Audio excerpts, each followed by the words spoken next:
buenos días.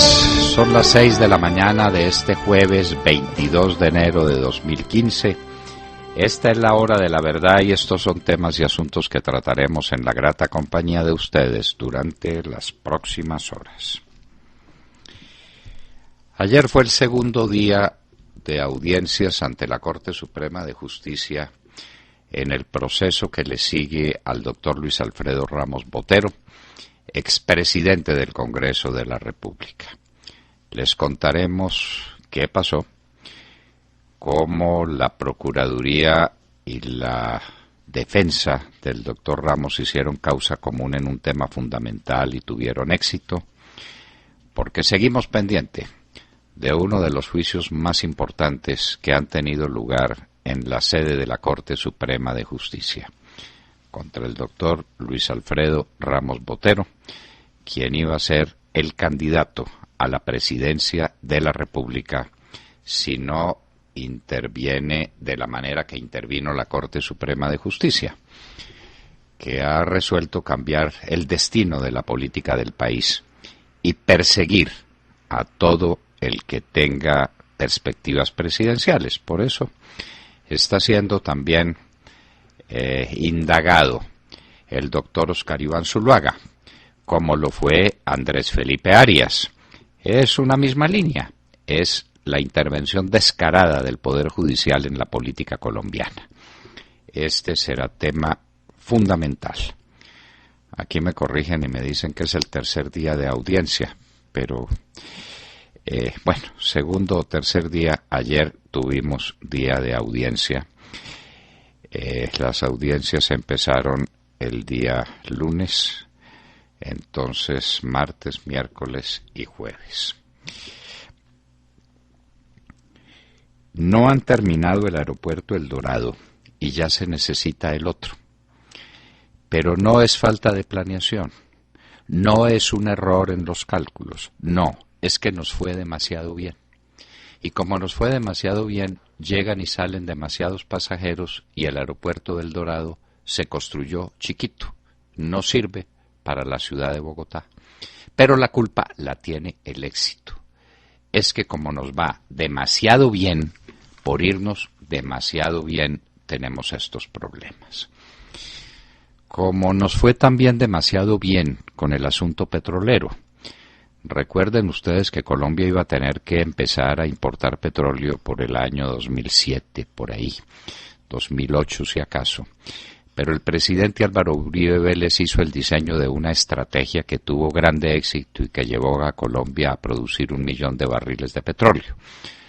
Tomó en sus manos el señor Juanpa esa industria petrolera y la dejó en cero, es decir, con el mismo 1 millón de barriles que le entregó el presidente Álvaro Uribe, ahí lo tiene Juan Manuel Santos.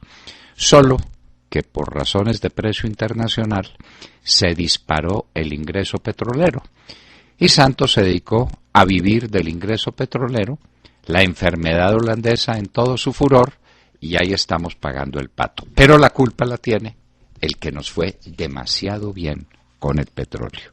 Porque nos va demasiado bien, estamos tan mal. La cumbre Obama-Castro en Cuba, qué aparato, qué cosas. Parecería que fuera el fin de la guerra mundial. Aquí le hacemos a eso un despliegue periodístico fenomenal. Y que van a discutir el tema de la migración y que va a discutir el tema de los viajeros y salen las banderas en Cuba. Esto es una cosa, pues el término de la Segunda Guerra Mundial no hubiera tenido tanto despliegue en la prensa santista como este. Y nos preguntamos, ¿y qué pasa con los centenares de cubanos que murieron contra el paredón de fusilamiento por razones políticas? ¿Qué pasa con los millones de cubanos que tuvieron que tirarse al mar y buscar un refugio en los Estados Unidos por la persecución castrista? ¿Qué pasa con los miles de cubanos que siguen hoy buscando refugio en los Estados Unidos, perseguidos simplemente porque quieren libertad y porque quieren vivir en un país distinto? ¿Qué pasa con los presos políticos de Cuba? ¿Qué pasa con la manera como se pisotea los derechos humanos? ¿Qué pasa con el partido único? ¿Qué pasa con el aniquilamiento de la capacidad productiva de Cuba? ¿Qué pasa con el hambre de los cubanos? Esos, como son temas muy aflictivos para el señor Obama y para el señor Castro, no se tocan. Lo que se tocan son los temas más baladíes. Y aquí nuestra prensa presenta el tema como si fuera el grande acontecimiento mundial. El acercamiento de un tirano déspota despreciable, el señor Fidel Castro, el peor enemigo que Colombia ha tenido en su historia. Señores periodistas, jóvenes que no conocen la historia, Colombia se ensangrentó por la obra de Fidel Castro, que asesinó a Jorge Eliezer Gaitán. Colombia vivió años de una violencia aterradora y terrorista porque Fidel Castro armaba todos los grupos terroristas en Cuba, todos. El primer enemigo que tiene Colombia se llama Fidel Castro, que no sabemos si murió o si vive todavía, pero hay que ver el despliegue que se le da al acercamiento de los Estados Unidos con ese noble pueblo cubano que se expresa a través del más sanguinario, terrible y despreciable dictador que ha tenido este continente en toda su historia. Ecuador quiere ser sede de las conversaciones con el ELN y se está ofreciendo, dice: yo con mucho gusto aquí me presto para ser sede de estas conversaciones. Y es que tendrán una cosa maravillosa, como ahí queda la sede de UNASUR, que todo lo que tiene UNASUR es un espléndido edificio que ocupa el doctor Samper. Ernesto Samper no sabe uno con quiénes, porque no tiene nada que hacer. Entonces le consiguen oficio. De manera que será la conversación del ELN con el seguimiento y el respaldo de esa cumbre moral que es Ernesto Samper, que no puede entrar a los Estados Unidos por razones de narcotráfico, porque fue elegido presidente de la República con el dinero de los Rodríguez Orejuela. Al fin pronunció Maduro su discurso ante la Asamblea de Venezuela, el discurso de cuenta y razón que se llama. Todo el mundo estaba pendiente del plan económico. Pues, ¿cómo les parece, queridos amigos, que no hubo tal plan económico?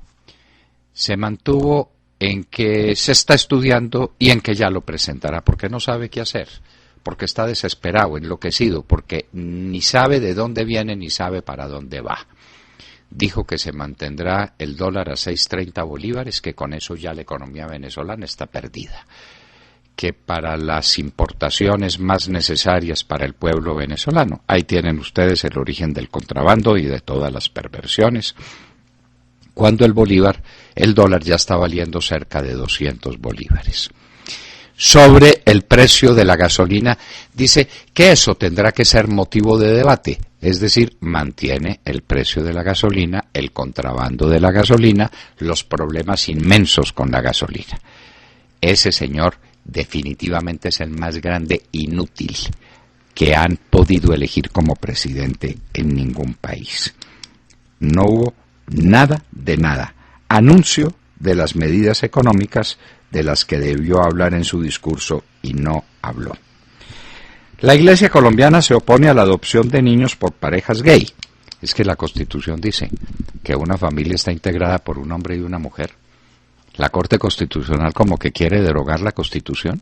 Si quieren, propónganle a los colombianos el cambio. A ver pues si ya se puede hacer una familia entre 2 mujeres y 2 hombres. Pero es que la Constitución dice otra cosa. Y yo vuelvo a preguntar, aquí, entre confuso y un tanto suspicaz, ¿por qué entre uno y uno? ¿Y por qué una familia, no una familia de un hombre con 7 mujeres? ¿O de una mujer con 4 hombres? A ver, ¿por qué no? ¿Por qué no? ¿Por qué estamos hablando de la unión de las parejas? ¿Y por qué no puede ser como en muchos otros, o la poliginia o la poliandria? ¿Por qué no? Ya pues entrados en gastos, digamos que aquí caben las familias patriarcales estilo pues como las que hemos conocido, con harem, y entonces justificamos jurídicamente el harem. La economía solo crecerá 3.8% en el año. Lo dice el Fondo Monetario Internacional, ese es un crecimiento totalmente insatisfactorio. La paz del país, el crecimiento armónico necesita por lo menos 5.5% de crecimiento al año para que este país sea viable. Colombia tiene una cita pendiente con su crecimiento. Este hombre, Juan Manuel Santos, Juanpa, arruinó el país porque lo puso a depender enteramente del petróleo, porque se olvidó de que la productividad real está en el campo, en la industria, en las actividades realmente productivas.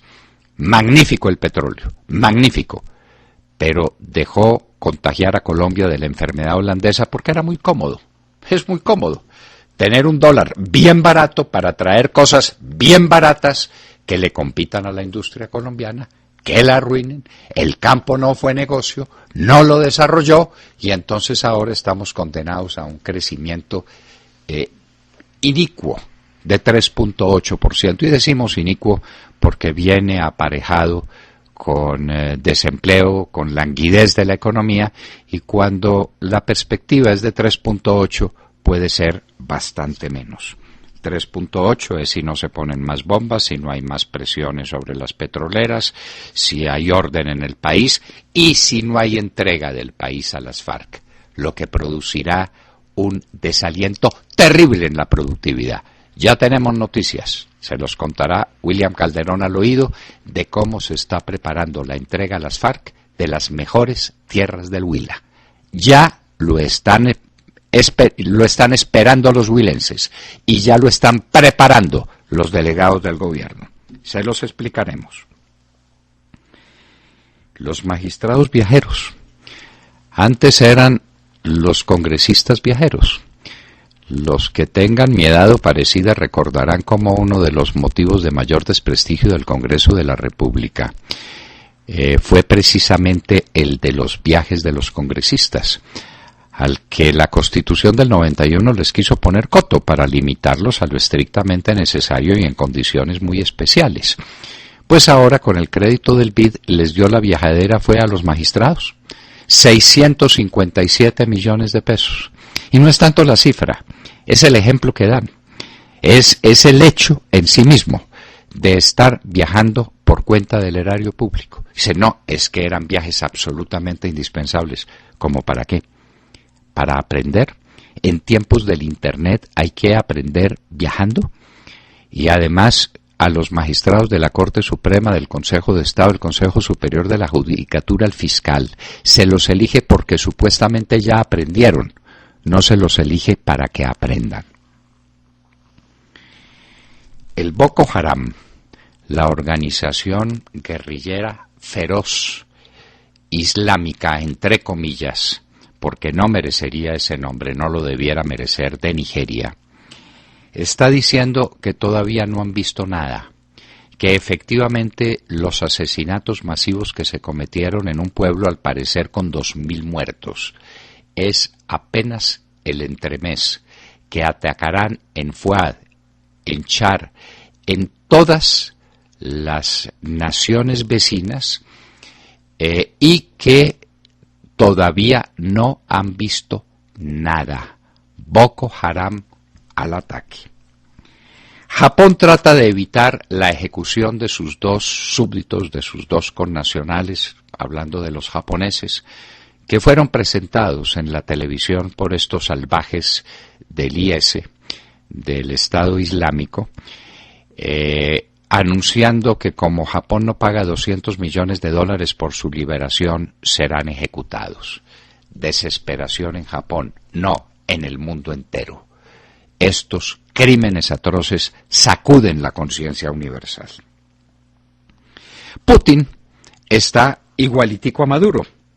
La caída del crudo se debe a los Estados Unidos. Los Estados Unidos resolvieron arruinar a Rusia y a Venezuela y entonces movieron no se sabe cuáles cuerdas y están bajando el precio del petróleo.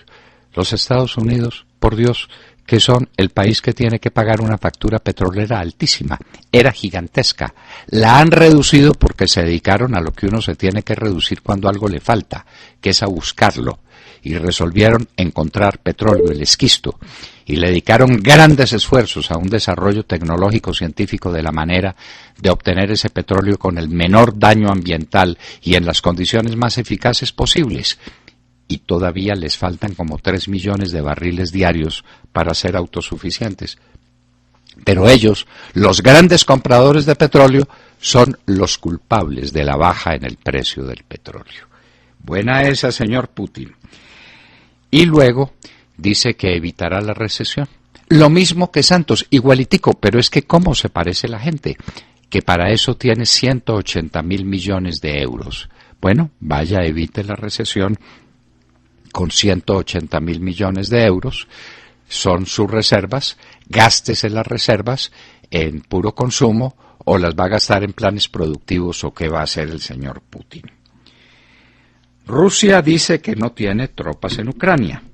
Ucrania dice que sí, que han entrado por lo menos 9.000 soldados rusos a Italia.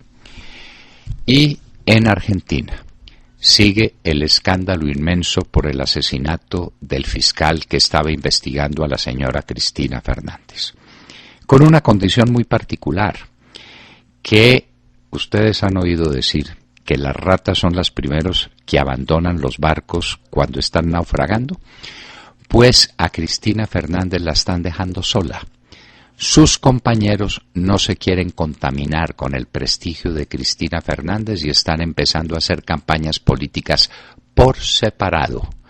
La Cristina que le hizo tan terrible daño a la nación, que se enriqueció fabulosamente con su marido Néstor Kirchner, que llevó a la Argentina a un nivel de postración incomprensible, ahora está sola, afrontando uno de los mayores escándalos de todos los tiempos, el asesinato del fiscal.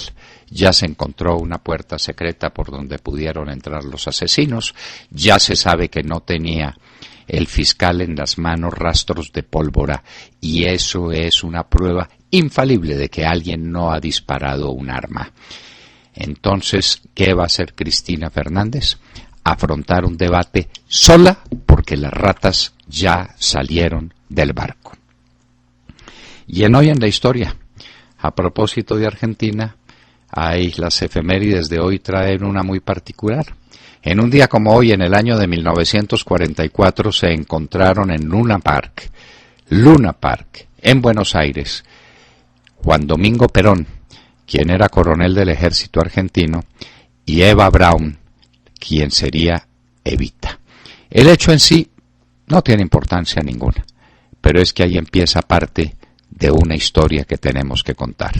Cómo la cuarta potencia económica del mundo, uno de los países más ricos de la Tierra, ha sido conducido de la mano de la demagogia, del populismo, de la política de Perón y de Evita, por los caminos de la pobreza y del subdesarrollo. Es el único milagro económico al revés que el mundo recuerda, el de Argentina. Todos los milagros económicos se producen cuando un país pobre se vuelve rico. El único país rico que se ha vuelto pobre se llama la Argentina y les explicaremos por qué. De todo esto y de mucho más hablaremos con ustedes en las próximas horas, en la hora de la verdad. Muy buenos días a todos. Bueno, dice Óscar Iván Zuluaga, ex candidato presidencial y nuevo perseguido político, que contra él, contra su partido y su hijo, se ha agudizado una persecución política y pidió al país que no caiga en la criminalización de la oposición. Lo hizo a través de un escueto comunicado y señaló que mientras a él y a otros uribistas los persiguen por ser oposición, el gobierno promueve todo tipo de beneficios y concesiones para los terroristas. Por supuesto, el gobierno lo niega y su ministro de Interior, Juan Fernando Cristo, dice que el Centro Democrático se dedica a desacreditar a la Corte Suprema de Justicia y a la Fiscalía, como si ese trabajito de descrédito no lo hicieran ellos solitos a la perfección.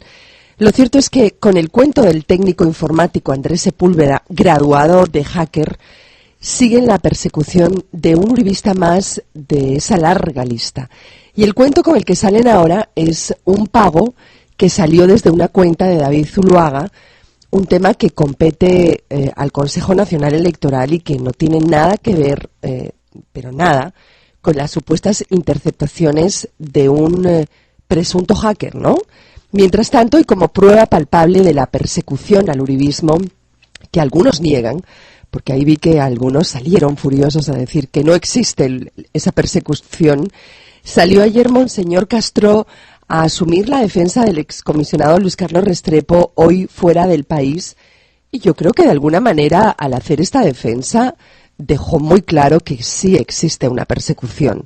El presidente de la Conferencia Episcopal, Monseñor Luis Augusto Castro, aseguró que puede dar fe de que el excomisionado de paz del gobierno de Uribe, Luis Carlos Restrepo, es una persona correcta y es una injusticia cuando lo vinculan con una falsa desmovilización. Estas fueron sus palabras textuales. Me duele por Luis Carlos Restrepo, que es una persona correcta, que hizo lo indecible por Colombia, que trabajó y le tocó salir corriendo, dijo Monseñor Castro, presidente de la Conferencia Episcopal. Una defensa justa que define la persecución descarada, vergonzosa y lamentable que sufre el uribismo. Es más, voy a coger las palabras de Monseñor Castro y las voy a aplicar a todos los uribistas. Personas correctas que hicieron lo indecible por Colombia, que trabajaron y les tocó a algunos salir corriendo para evitar un carcelazo por donde muchos pasaron y otros están todavía.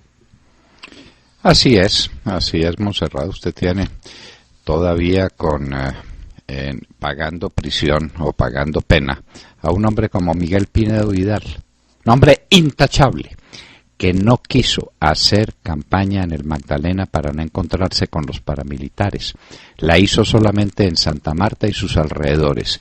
Y lo acusaron de que por allá en un corregimiento de Santa Marta que nadie conocía, tenía o le aparecieron como 50 o 100 votos que probablemente eran de los paramilitares, sobre una votación de 50.000 votos. Se fue a buscar paramilitares a un corregimiento, a una vereda de Santa Marta. Es inaudito, un hombre como Miguel Pinedo Vidal. Esta persecución se ensañó contra todos los presidentes del Congreso, de lo que hablaremos hoy en nuestra nota editorial para mostrar cómo se ha criminalizado la oposición en Colombia y cómo se ha dedicado el Poder Judicial a liquidar las personalidades que tienen significación en la política. Así después las absuelvan. Quedan de todas maneras con un calvario inmenso a sus espaldas, con un daño terrible en sus vidas.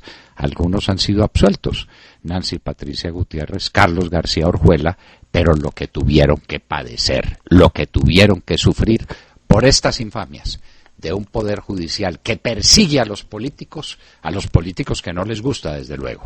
A los que sí les gusta no les hace absolutamente nada.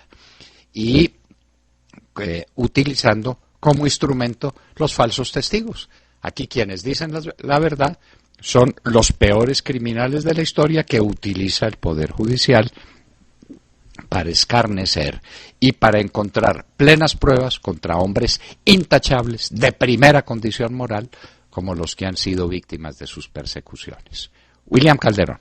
Doctor Londoño, buenos días Colombia, gracias por invitarnos a sus hogares y a sus vehículos. Hoy es jueves 22 de enero del año 15, son las 6:27 de la mañana. El Centro Democrático advirtió que más de la mitad de los proyectos quedarán en el papel por falta de recursos.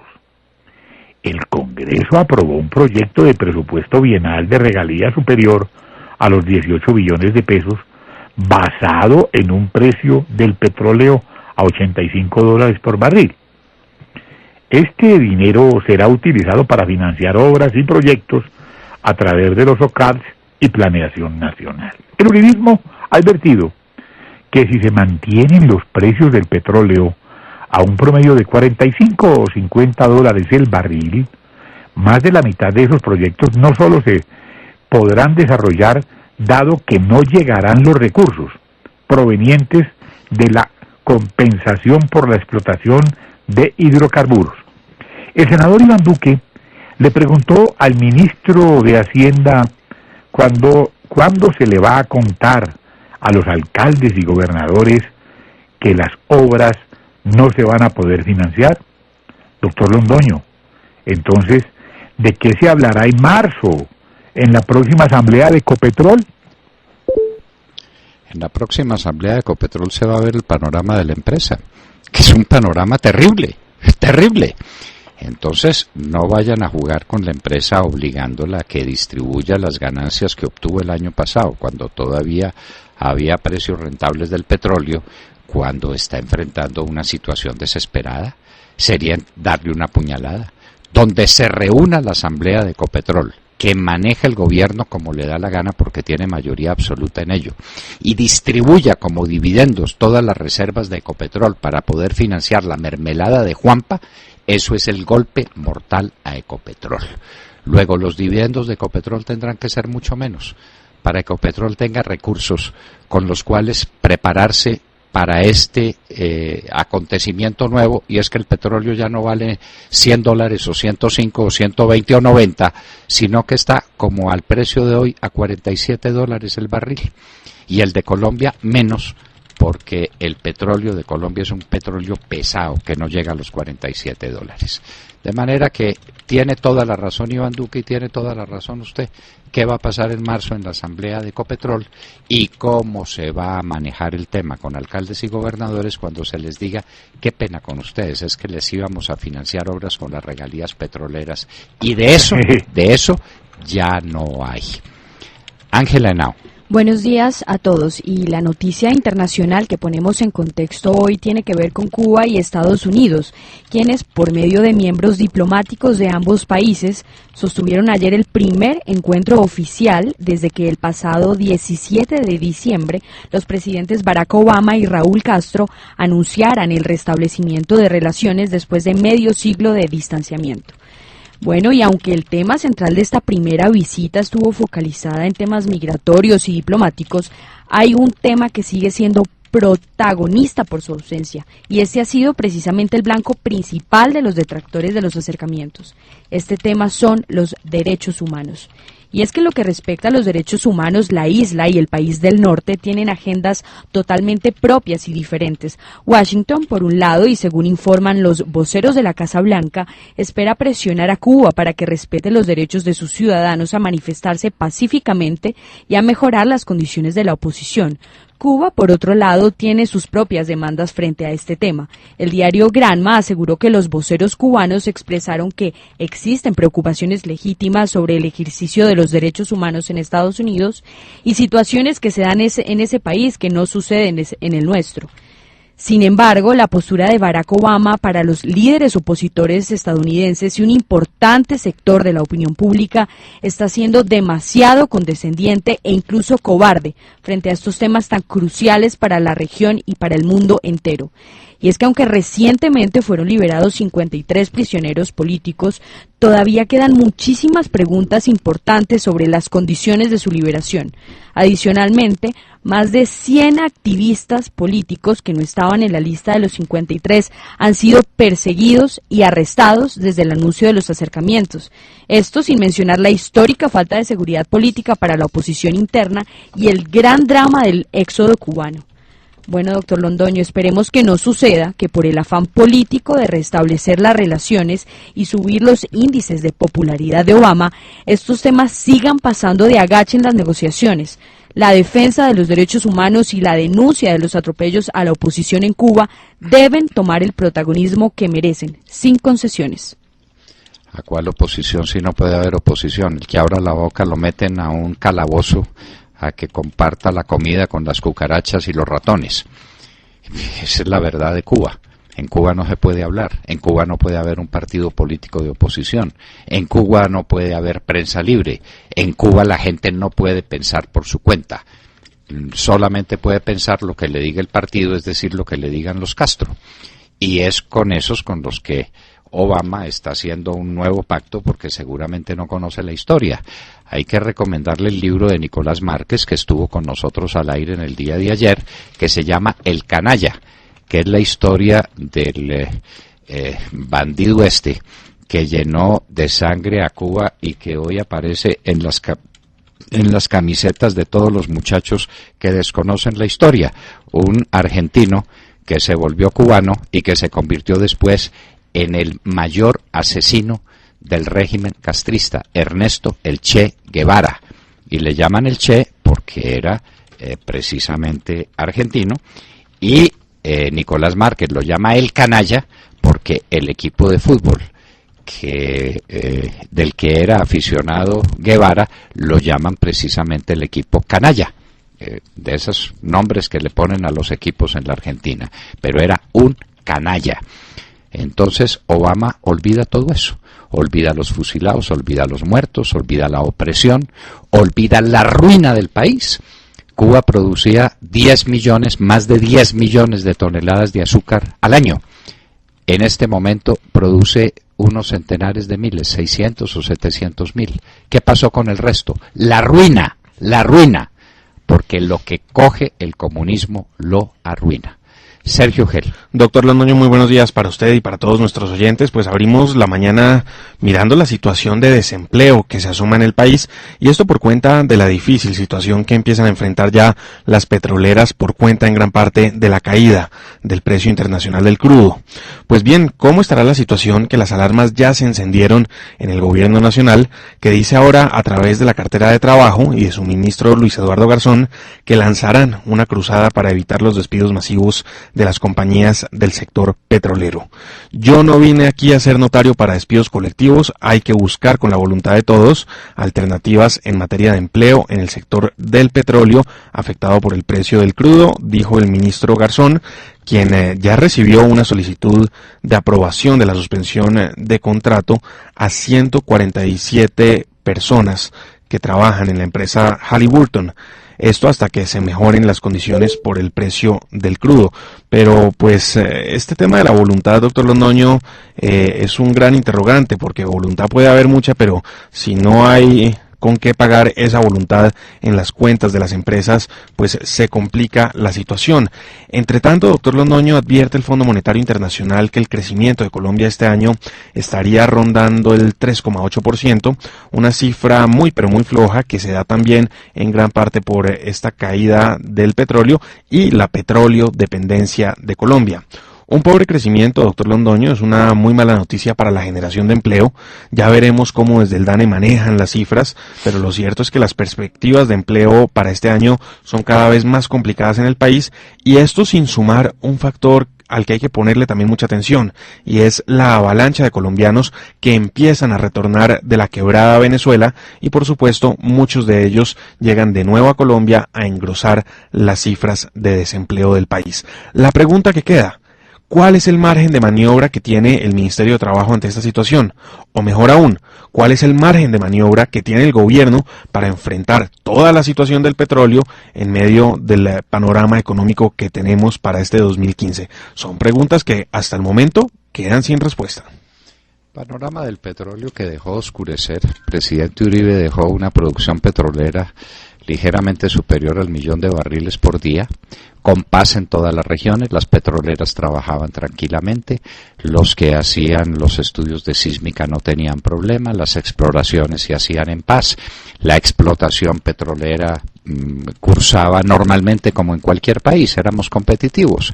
Santos dejó llenar las zonas petroleras de bandidos, de guerrilleros, que le ponen bombas a los oleoductos, que extorsionan a los camioneros que tratan de sacar el producto a través de carrotanques, que extorsionan y que secuestran a los ingenieros, como el caso de los chinos, ¿recuerda usted? Que dijeron tantas veces que por ellos no se había pagado $1 y después se comprobó que habían pagado millones de dólares. Esa es la verdad. De manera que tenemos una industria no competitiva por unas razones externas, lo llaman los economistas las externalidades, qué barbaridad, pero que tienen la situación, que tienen en esto la situación petrolera del país. Y el problema del desempleo, de manera que Perfetti a ver cómo consigue nuevos subterfugios para esconder el desempleo que se nos vino encima. Y nos vamos para los Estados Unidos. ¿Qué pasó con el discurso de Obama? Cristina Londoño, buenos días. ¿Qué tal, papi? Muy buenos días y muy buenos días a todos. Bueno, el presidente Barack Obama ya está en campaña. ¿Y qué es lo que está haciendo? Promoviendo por el país las prioridades que dejó clarísimas en el discurso del Estado de la Unión que estará impulsando en los 2 años que le quedan de gobierno. Según una encuesta de personas que vieron el discurso, cabe anotar que muchos republicanos o personas rivales del presidente decidieron no verlo, dijeron que tuvieron una reacción muy positiva al discurso del mandatario, mucho mejor, al menos 7 puntos porcentuales más de los que opinaron positivamente del discurso del presidente hace un año. El mandatario habló de inmigración, habló de educación, habló de que todos los trabajadores en Estados Unidos se merecen días de enfermedad pagos, habló de más impuestos para los ricos y también pues habló de la necesidad de impulsar leyes que protejan la seguridad cibernética de los estadounidenses. Los republicanos dijeron que encontraron algunos áreas en que están de acuerdo con el presidente, como en proteger a la gente de ataques cibernéticos, pero definitivamente dijeron que el presidente estaba soñando cuando hablaba de estos iniciativas que le saldrían caras al país. No están de acuerdo con la inmigración, no están de acuerdo con un proyecto educativo del presidente para que los 2 primeros años universitarios en colegios comunitarios puedan ser gratis para los estudiantes pobres, y tampoco con la idea de los días de enfermedad pagos, porque dicen que simplemente no hay suficiente dinero. Las líneas de batalla quedaron ya sobre el terreno y sabemos que estos 2 años van a ser complicados para el presidente, porque cabe anotar que fue su primer discurso del Estado de la Unión ante un Congreso de mayoría absoluta republicana en ambas cámaras. Bueno, y ahora les tengo que hablar de una preocupación de salud muy grande que hay aquí en los Estados Unidos, y es que resulta que en el parque de Disneylandia en Anaheim, California, más que la felicidad, hay otra preocupación contagiosa. Les cuento que a finales de año, entre el 15 y el 20 de diciembre, se dice que fue durante esos días que se desató un brote de sarampión, presuntamente por un extranjero que vino de visita y trajo la enfermedad a Estados Unidos. El sarampión se había considerado eliminado de Estados Unidos a finales de la década de los 90, pero paulatinamente se han ido viendo cada vez más casos. El año pasado se vieron 644 casos de sarampión en Estados Unidos, fue la cifra más alta en 15 años, y según los médicos y las autoridades de salud, esto se debe a una creciente tendencia en algunos sectores de no vacunar a sus hijos, en un movimiento antivacuna. Esto se habría desatado por algunos estudios o algunos médicos que afirmaron o que culparon del aumento de casos de autismo y de otras enfermedades infantiles a las vacunas. Entonces muchos padres dejaron de vacunar a sus hijos. Entonces, ¿qué es lo que pasa con este brote de Disneylandia? Empezó con 5 personas, ya vamos en 59 personas en California, 8 personas más en otros estados como Utah, el estado de Washington, Oregon y Nuevo México. Y entonces los médicos, el director del Centro de Enfermedades Infecciosas de California, le está pidiendo a las personas que no se vacunen, que por favor no vayan a Disneylandia. Si no los han vacunado, no vayan a Disneylandia. Este país exige que para que los niños vayan a los colegios públicos tengan 2 vacunas, la primera al año, la segunda a los 4 años, y hay una tercera vacuna que le llaman el booster o el refuerzo, que se da entre los 14 y los 18 para los jóvenes en edades universitarias. El sarampión, como ustedes saben, es una fiebre eruptiva altísimamente contagiosa. No hay que estar en contacto directo con una persona. Se dice que un enfermo puede salir de un cuarto y en las horas siguientes el 90% de las personas que entren a ese cuarto y no hayan sido vacunadas van a contraer la enfermedad. Es una fiebre eruptiva que tiene síntomas muy parecidos a los de la gripa, pero cuando se pone más delicada en personas con sistemas inmunes débiles, puede generar encefalitis, ceguera e incluso la muerte. La preocupación es grande por estas personas que están decidiendo no vacunarse y las autoridades de salud están insistiendo que las vacunas no son peligrosas, que es la primera línea de defensa contra estas epidemias en los Estados Unidos, y le están pidiendo a las personas que reconsideren y vacunen a sus hijos.